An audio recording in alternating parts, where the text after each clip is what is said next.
Hola a todos. Tenemos en el canal una maravillosa entrevista con Magdalena Berguilá. Magdalena es historiadora, doctorando en filosofía, directora de Red Cultural y con una muy amplia actividad académica y editorial. Es coautora de varios libros sumamente interesantes, como una historia del anarquismo y análisis de actualidad chileno.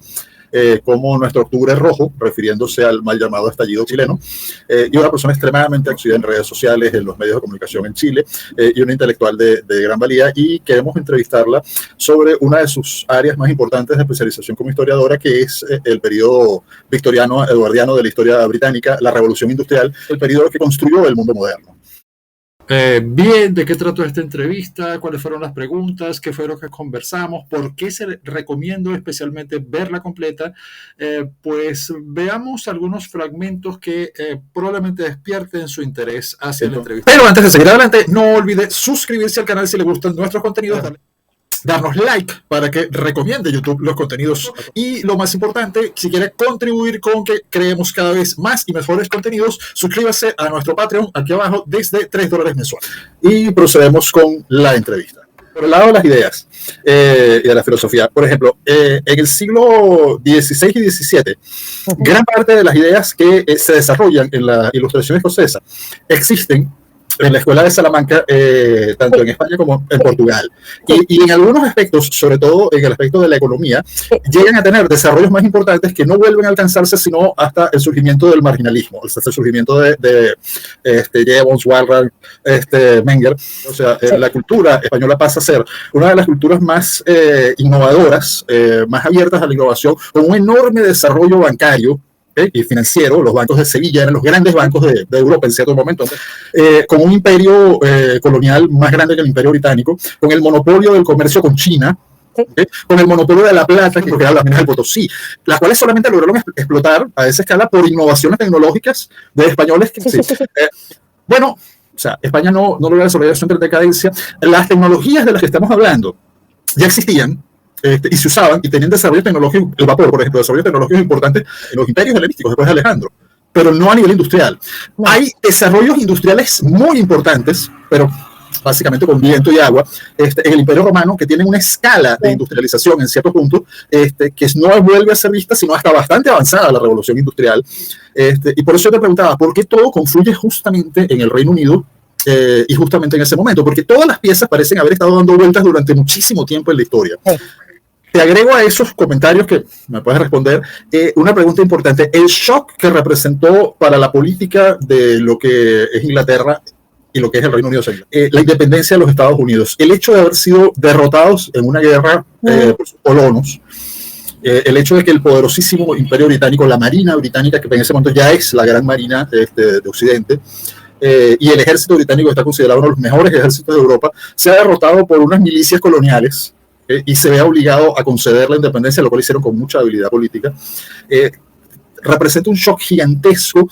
De alguna forma, esa derrota, que pudo haber sido el inicio de la decadencia de Inglaterra, de la decadencia del Reino Unido, fue sin embargo un revulsivo que generó toda una serie de procesos, o aceleró o cambió toda una serie de procesos que llevan al imperio británico, la Compañía de las Indias Orientales y sus operaciones en la India. El hecho de que la estatización de la Compañía de las Indias Orientales, en dado momento que deja de ser una empresa privada y pasa a ser una iniciativa estatal, y se pasa de las factorías y los puntos de comercio manejados por empresas privadas como la holandesa y la británica a un real esfuerzo colonial que tiene, comienza a adquirir algo que era muy extraño para los británicos, que era muy común, por ejemplo, para los españoles, que tendían a ser como romanos, que es cambiar la cultura de la colonia, introducir sus ideas, su cultura, su religión. No les fue tan bien como los españoles, pero mucho hicieron.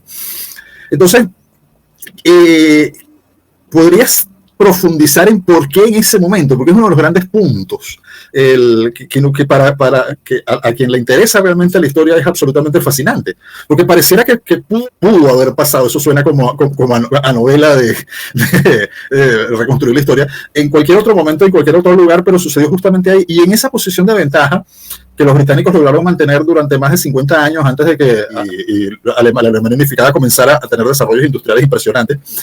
Y la otra cosa que quería yo introducir aquí es que el imperialismo británico parece fortalecerse justamente, no tanto en este periodo de la Revolución Industrial, sino justamente cuando Inglaterra comienza a tener competencia en la Revolución Industrial. Cuando entra en la Revolución Industrial, cuando los estadounidenses, para no ofender a la gente que en Hispanoamérica no le gusta que le digamos americanos, aunque está difícil ponerles otro gentilicio, porque el país se llama Estados Unidos de América y fueron los primeros a alcanzar la independencia. Pues. Todo este proceso ocurre de esta forma. Y lo otro que tú mencionaste que me parece fascinante son dos cosas. Uno es el papel de los escoceses en todo esto, porque el papel de los escoceses, Escocia es un país pequeño, no geográficamente con respecto a las Islas Británicas, es grande, ¿no? Pero me refiero a población, es un país pequeño. Y tú mencionas la parte, por ejemplo, de las escuelas parroquiales, y probablemente sea eso uno de los factores claves, pero es que Escocia fue el cerebro del Reino Unido y del Imperio Británico, o sea, pero también fue el músculo mental, o sea, el cerebro en el sentido filosófico, universitario, económico, pero también en un sentido mucho más práctico. Los grandes ingenieros de la revolución, no todos, pero los grandes ingenieros de la revolución industrial fueron escoceses, los grandes industriales de la revolución industrial fueron escoceses, me digo. Déjame dejarlo hasta acá porque entonces es demasiado elemento de una sola pregunta, pero sí quiero mencionar algo. Tú mencionaste mucho al principio una figura que todo el mundo conoce, bueno, cualquier persona culta conoce, ¿okay? Watts. Pero después mencionaste una persona que pienso que es muy conocida en el mundo británico, sobre todo en el Reino Unido, pero que nadie conoce fuera de la cultura británica, específicamente del Reino Unido, porque creo que en los Estados Unidos es muy conocido, que es Cecil Kingdom Brunel. Y creo que ese hombre realmente construyó el mundo moderno. Porque tú decías, por ejemplo, que estableció el estándar de los ferrocarriles. Es cierto. Brunel estableció el estándar de los ferrocarriles, pero uno tiene que pensar cosas como, por ejemplo, que Brunel nace y crece en un mundo donde su padre es un gran ingeniero, el primero que logra construir un túnel bajo el Támesis, pero él hace cosas un poco más interesantes, porque construye el Great Western y cambia totalmente todos los estándares que proponía el inventor del aparato.